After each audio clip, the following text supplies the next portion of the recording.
안녕하세요. 뚠뚠에서 제 얼굴 보신 분들도 많으시겠지만 제 채널에서는 얼굴이 나오지 않았었는데 오늘 이렇게 구독자 Q&A 영상을 찍으면서 얼굴을 공개하게 됐습니다. 사실 이렇게 많은 질문을 주실지 상상을 못했었는데 다들 저에게 많은 관심 가져주시고 좋은 질문도 많이 해주셔서 정말 감사드립니다. 주로 질문들의 내용이 제 주식 투자 이야기에 대한 내용이 많았고, 뚠뚠 관련된 이야기 질문해 주시는 분도 있었고, 종목 선정하는 방법에 대해서 궁금하신 분들도 많은 것 같아요. 그리고 장기 투자와 단타를 할 때 언제 매수, 매도하는지, 또 물린 종목은 어떻게 해야 되는지 질문해 주시는 분들까지 참 많은 질문들이 있었습니다. 먼저 제 주식 투자 이야기에 대해서 답변해 드리면, 다들 중학교 때 어쩌다 주식을 시작하게 됐는지를 제일 궁금하게 생각하시는 것 같아요.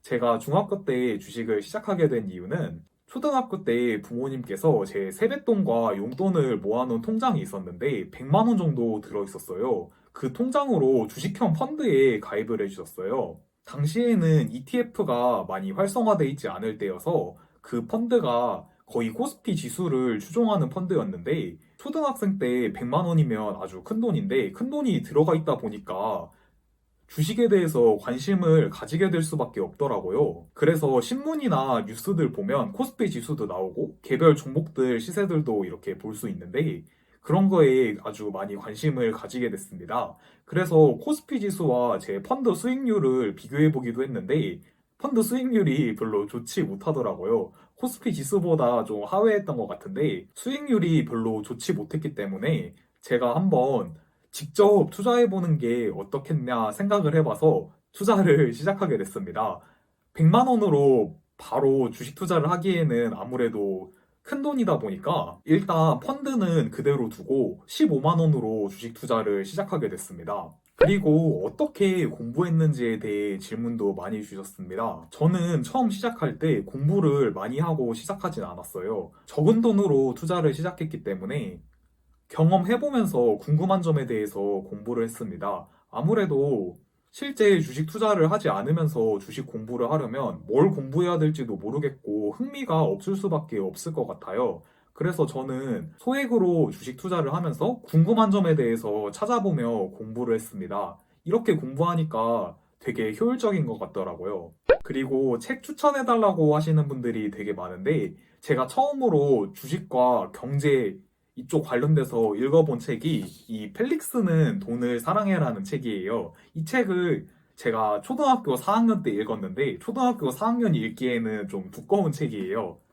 이 책이 주식 투자하는데 직접 도움이 되는 책까지는 아닌데 그래도 경제에 대해서 모르는 아이한테 아주 재미있게 경제 원리들에 대해서 설명해 준 책이었던 것 같습니다. 그래서 이 책을 읽고 좀 더 경제와 주식에 흥미를 가지게 된 것 같아요. 또 다음으로 이제 실제 투자에 도움이 되는 책을 소개해 드리면 박세익 전무님의 투자의 본질이라는 책이 있어요. 박세익 전무님은 유튜브에도 굉장히 많이 출연하시고 3프로TV에 자주 나오시는데 일반인들은 잘 알기 어려운 고급 정보들이나 업계에서만 알 수 있는 이런 내용들에 대해서도 잘 말씀해 주시고 안목도 좋으셔서 투자의 본질 책 읽어보시면 많은 도움이 되실 것 같습니다. 그리고 최근에 뚠뚠에서 박병창 부장님을 제가 또 만났잖아요. 그래서 박병창 부장님의 책 매매의 기술이라는 책이 있어요. 이 책은 기술적 분석에 대해서 다룬 책인데 기술적 분석에 대해서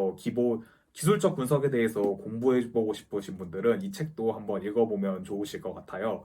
저는 여기에 이렇게 사인까지 받았습니다. 그리고 다음으로 제가 시드머니를 어떻게 모았냐고 질문해주시는 분들이 많았습니다. 처음에는 제가 15만 원으로 투자를 시작했는데 투자를 하다가 아까 말씀드렸던 펀드에 들어있던 100만 원도 투입하고 그 이후에 용돈 받는 것도 좀 더 투입해서 제가 대학교 입학할 때까지 한 500만 원 정도 주식에 투입했던 것 같아요. 그래서 그 돈이 한 1000만 원이 좀 넘게까지 불어났었는데 그때가 2017년도였는데 그때 코인이 되게 많이 상승하면서 관심을 가지는 사람들이 많아지기 시작했어요. 그래서 저도 코인에 대해서 좀 관심을 가지고 업비트 계좌를 만들었습니다. 업비트에는 코인이 현금으로만 거래할 수 있는 게 아니라 비트코인으로도 거래를 할 수 있어요. 예를 들어서 이더리움이라는 코인을 500만 원 주고 그냥 살 수도 있는 것이고, 만약에 이더리움이 500만 원이고 비트코인이 5천만 원이라면 0.1 비트코인으로 이더리움을 살 수도 있어요. 이렇게 두 가지 방법으로, 이렇게 크게 두 가지 방법으로 거래를 할 수가 있는데, 아무래도 두 방법으로 거래할 수 있다 보니 가격 차이가 벌어질 수밖에 없더라고요. 그래서 저는 원화로 거래되는 것과 비트코인과 거래되는 것, 그 차이를 통해서 수익을 냈습니다. 예를 들어 495만 원에 이더리움을 하나를 매수해서 그걸 0.1 비트코인에 파는 거예요. 그러면은 이더리움을 0.1 비트코인으로 바꿨잖아요. 그래서 그 0.1 비트코인을 또 다시 팔면은 500만 원이 생기는 거예요. 그럼 495만 원이 바로 500만 원이 되는 거잖아요. 이러한 방법으로 40만 원이 한 달 만에 8천만 원이 됐습니다. 당시에 저보다 더 먼저 이런 방법을 아시던 분들은 수십억을 버신 분도 많은 걸로 제가 알고 있는데, 제가 할 때는 이제 좀 경쟁자가 많아져서 한 달 정도 하다가 더 이상 좀 하기 힘든 상황이 왔습니다. 코딩 잘하시는 분들은 이걸 시세 차이 나는 거를 자동으로 이쪽에서 사서 이쪽에서 팔게 프로그램을 만들어서 매매하시는 분도 생겨났기 때문에 한 달 정도 이렇게 수익을 내고 나니까 더 이상 수익이 이제 차이가 벌어지지 않아서 더 이상 수익이 안 나더라고요. 그래서 코인은 이렇게 한 달 만에 40만 원으로 8천만 원을 벌고 코인 투자는 일단 끝나게 됐습니다. 그래서 코인으로 이렇게 시드머니를 한번 크게 늘린 것 같습니다. 다음으로 제 실패 경험에 대해서 궁금해 하시는 분들이 많은 것 같은데, 코인으로 제가 돈을 많이 벌 때쯤 삼성 바이오로직스에 제가 투자를 하고 있었어요. 그래서 되게 큰 수익을 내고 익절을 한 상황이었는데, 당시에 삼성 바이오로직스가 분식회계 이슈가 나오면서 크게 급락을 했습니다. 60만 원까지 상승했던 주가가 40만 원대까지 떨어졌는데, 삼성 바이오로직스는 아무래도 큰 회사고 당장 분식회계 문제가 있다 그래도 이전 일이기 때문에 앞으로 문제가 되지 않을 거라고 개인적으로 판단했기 때문에 이건 정말 기회다라고 생각하고 코인으로 번 수익금을 모두 삼성바이오로직스에 넣었습니다. 삼성바이오로직스에 넣었는데 제가 40만 원 중반대에 처음에 매수한 것 같은데 더 떨어지더라고요. 그래서 한 40만 원까지 떨어졌을 때 이거는 정말로 기회다 이렇게 생각해서 주식 담보대출까지 받고 신용으로까지 더 매수를 했어요. 그래서 무리하게 많이 매수를 했는데 이후에 계속 분식회계 이슈가 점점 커지면서 삼성바이오로직스 주가가 28만 원까지 떨어지고 거래 정지까지 되는 상황이 발생했습니다. 저는 현금으로 만약에 매수했으면 계속 버텼으면 되는데 아까 말씀드렸던 것처럼 대출을 받아서 매수했기 때문에 담보 비율이 떨어지면 이게 강제로 주식을 팔아야 되는 상황이 발생해서 버틸 수가 없고 어쩔 수 없이 손절을 해버렸습니다. 그래서 당시에 제일 큰 손실을 봤던 것 같습니다. 그래서 이게 제 가장 큰 실패한 경험인 것 같습니다. 다음으로 군 생활하면서 어떻게 주식 투자를 해야 되는지 물어보시는 분도 계셨는데, 제가 당시에 입대를 하기 전에 삼성 바이오로직스를 매수하고 갔는데 훈련소에서 그런 상황이 발생해 버려서 되게 큰 손실을 봤었습니다. 아무래도 군 생활하면 주식 매매를 하기 쉽지 않으니까 장기적으로 성장할 수 있는 회사 주식을 사서 그냥 전역하실 때까지 버티는 게 가장 좋은 투자 방법이 되지 않을까 생각합니다. 그리고 제 장래 희망에 대해서 궁금해 하시는 분들이 많은데, 먼저 전공으로 갈 건지 전업 투자자를 할 건지 증권사나 자산운용사 들어갈 건지 궁금해 하시는 분들이 많았습니다. 제 전공은 건축공학과인데 아무래도 제가 그렇게 전공에 흥미가 많은 것 같진 않아요. 그래서 직접적인 전공 관련된 진로로는 아마 가지 않을 것 같고, 그래도 전공하고 비슷한 진로를 선택한다면 부동산 자산운용사 갈 수도 있을 것 같습니다. 또 전업 투자에 대한 생각도 있긴 한데 이건 좀 리스크도 크고 불확실할 수도 있는데 이것도 생각이 없는 건 아니고, 또 증권사나 자산운용사 들어갈 생각도 많습니다. 그래서 이 세 개 중에 저도 아직 특정은 하지 못했고 고민 중에 있습니다. 현업에 건설업 관련 종사하시면서 시공사 빡세다고 시공사로는 가지 말라고 조언까지 해주신 분도 계신데 진심으로 조언해 주셔서 정말 감사드립니다. 그리고 다음으로 뚠뚠 이야기를 해볼까 하는데, 뚠뚠에 어떻게 하다가 참가하게 됐는지 궁금해 하시는 분이 있으시더라고요. 제가 뚠뚠에 참가하게 된 계기는 뚠뚠 제작진께서 제가 주식 동아리를 하는데 저희 주식 동아리에 MZ세대 대상으로 출연자를 모집한다고 많이 지원해달라고 메일을 보내셨더라고요. 그래서 제가 그거를 보고 뚠뚠에 같은 동아리를 하는 운영진들끼리 한번 참가해보자 이야기를 했는데 저만 결국에 지원을 해서 뚠뚠에 참가하게 됐습니다. 저희 동아리 대표님이 메일을 받고 공유해 주셨는데 공유 안 해주셨으면 못 나갈 뻔했는데 정말 감사합니다. 그리고 뚠뚠에서 제가 미수 쓰는 모습을 보여드렸는데 미수 쓰면 떨리고 무섭지 않냐라는 질문도 해주시고 단타할 때도 무섭지 않냐고 질문해 주시는 분들이 있습니다. 일단 답변해드리면 전혀 무섭지 않습니다. 미수 쓰거나 단타할 때 무서운 이유는 본인이 감당할 수 없는 금액으로 매수를 하거나 위험한 자리에 있는 종목을 매수하면 무서운데 본인이 컨트롤할 수 있는 범위 내에서 이렇게 매수를 하면 무섭지가 않습니다. 매수를 했는데 만약 무섭다면 그건 잘못 선택한 것이고 단타하거나 미수를 써서 무서우시다면 투입하는 금액을 축소하시거나 매수하면 안 되는 자리에서 매수하셨을 겁니다. 또 뚠뚠에서 김프로님께서 자꾸 증권사에서 스카웃 제의가 올 거라고 말씀해 주셨는데 정말 스카웃 제의가 왔는지 물어보시는 분도 계셨어요. 근데 아직 스카웃 제의는 오지 않았습니다. 업계 관련자들 보고 계시면 빨리 저 데려가시기 바랍니다. 그리고 제가 방송에서 2시 이후에는 매수를 안 한다고 말씀드렸는데 왜 그런지 답변을 드리면 이거는 장기 투자와 단타 완전 다릅니다. 제가 2시 이후에 매수 안 하는 것은 단타할 때 이야기인데 저는 뚠뚠에서 그날 사서 그날 파는 데이 트레이딩만 했었는데 아무래도 2시 이후에 매수한다면 수익 내고 나올 수 있는 기회도 줄어들고 심리적으로 더 불안해질 수밖에 없습니다. 그리고 오후가 되면 대부분 단타하고 계시던 분들은 빨리 정리하려는 마음이 강하기 때문에 너무 늦은 시간에 매수하면 좋은 결과를 내기가 어렵습니다. 그래서 매수를 하지 않았던 것이고 장기 투자를 할 때는 전 오히려 오후에 많이 매수를 하는 편입니다. 종가까지 보고 매수할 때도 있고 3시 이후에 매수할 때도 많습니다. 그래서 2시 이후에 매수 안 한다는 것은 데이 트레이딩에 좀 한정된 이야기입니다. 자, 이제 다음 질문으로 넘어가서 장기 투자할 종목을 어떻게 선정하시는지 물어보시는 분들이 많으시더라고요. 이때까지 제 경험으로는 주로 성장주에 투자하면 좋은 결과를 낼 때가 많았습니다. 가치주 투자해서 좋았던 기억은 별로 없는데 대부분 성장주로 수익을 낸 것 같습니다. 아무래도 성장주는 너무 과열될 때 매수하지 않는 이상 회사가 성장하면서 주가가 꾸준히 상승하는 편이고 가치주는 주로 산업 사이클에 따라서 박스권을 형성하는 경우가 많습니다. 그래서 산업과 시황에 대해서 자세히 아시는 게 아니라면 가치주보다는 성장주 위주로 투자하시는 것을 추천해드리고 국내에는 BBIG라고 바이오, 배터리, 인터넷, 게임 이거를 4개의 성장 섹터라고 주로 말하는데 이런 섹터 내에서 투자한다면 좋은 결과를 내는 경우가 많을 것 같습니다. 성장도 섹터에서 투자를 하시더라도 기업이 경쟁에서 밀리면 주가가 하락하는 경우도 있는데 그래서 가능하면 1등주 위주로 투자하시면 확률이 높습니다.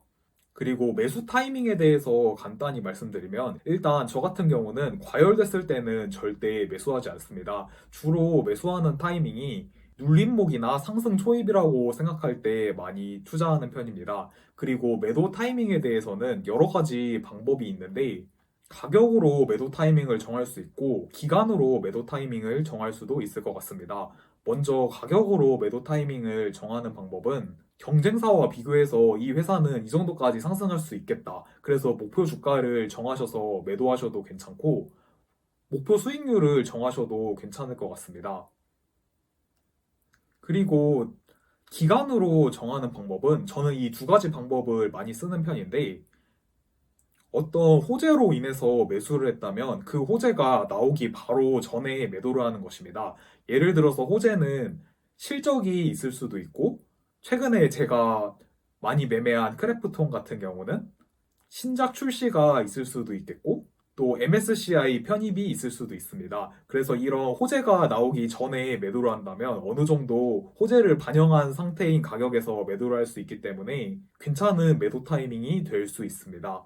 그리고 단타 종목 선정하는 방법에 대해서도 질문을 주셨는데 저는 주로 단타 종목 선정을 거래대금 상위 종목을 보고 선정을 합니다. 거래대금 상위 종목 중에 일단 기본적으로 우상향하고 있는 종목이어야 하고 너무 과열된 종목도 아니어야 됩니다. 그래서 이러한 조건을 만족하는 종목 중 괜찮은 자리가 있다면 매수하는 편입니다. 그리고 이건 장기 투자와 단타 둘 다 공통된 이야기인데 잘 아는 종목을 매매하셔야 됩니다. 아무래도 종목마다 특징이 다 다른데 같은 차트가 나오더라도 이런 종목은 이렇게 흘러가고 또 다른 종목은 또 반대로 흘러갈 수가 있습니다. 이게 종목마다 특징이 있어서 그런데 어떤 종목 같은 경우는 장대 양봉이 잘 나오는 종목이 있고 어떤 종목은 장대 양봉만 나왔다 하면 윗꼬리를 달고 내려가는 종목이 있습니다. 이런 종목 특징에 대해서도 잘 아셔야 매매를 하실 수 있고 또 어떤 종목은 기관 수급이 주도하는 종목이 있을 수 있고 또 어떤 종목은 반대로 기관보다 외국인이 주도하는 종목이 있을 수도 있습니다.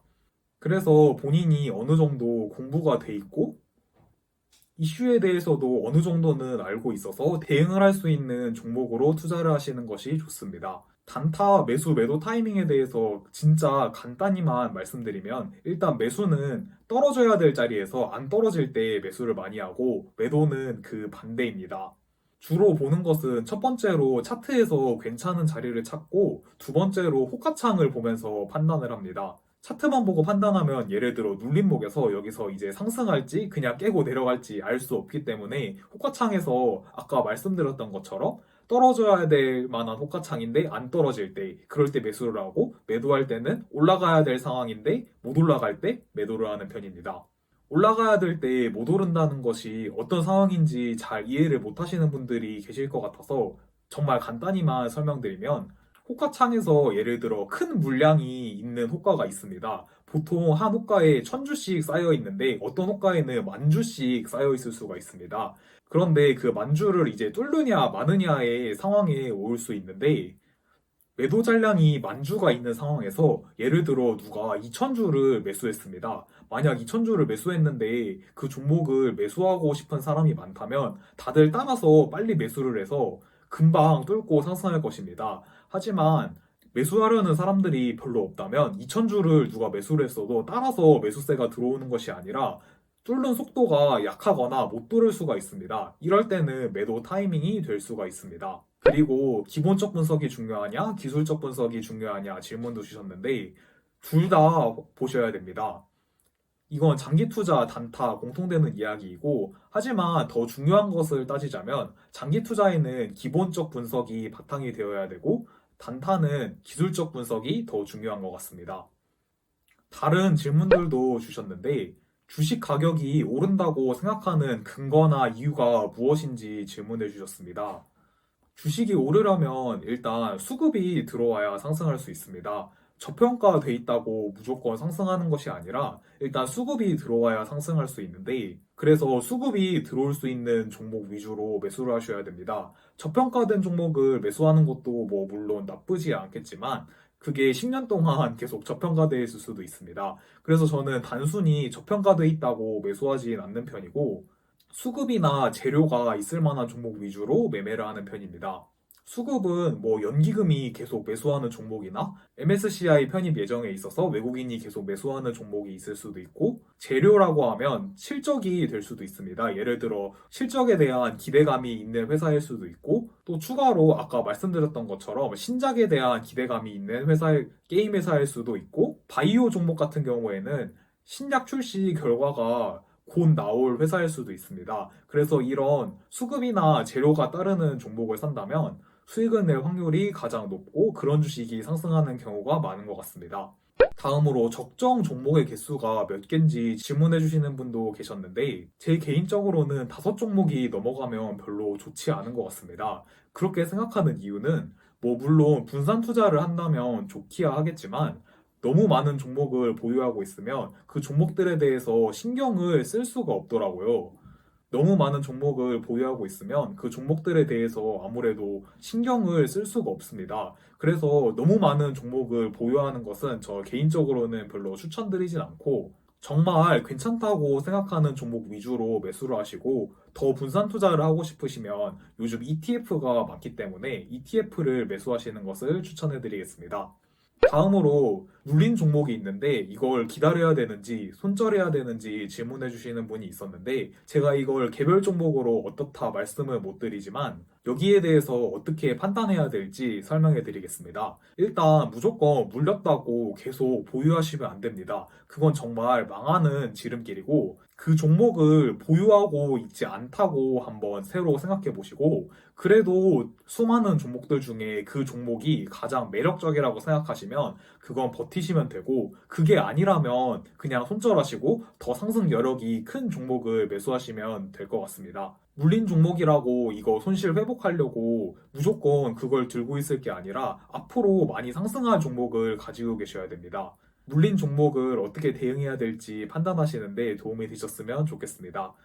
다음으로 제 최애 종목이 뭔지 물어보시는 분이 계셨는데 많이들 아시겠지만 지금은 크래프톤입니다. 근데 종목과 또 사랑에 빠지면 안 되는 게 주식시장에는 수많은 종목들이 있기 때문에 제가 선택한 종목이 당시에는 가장 매력적이라고 생각해서 매수했겠지만 계속 그럴 수만은 없습니다. 그래서 한 종목만 너무 사랑해서 그 종목 아니면 안 된다 그런 편견을 가질 필요는 없고 항상 이 종목이 아직도 매력적인지 계속 판단해 보시는 게 좋을 것 같습니다.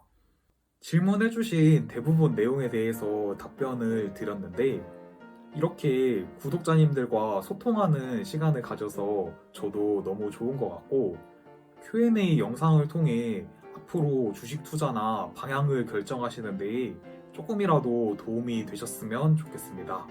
감사합니다.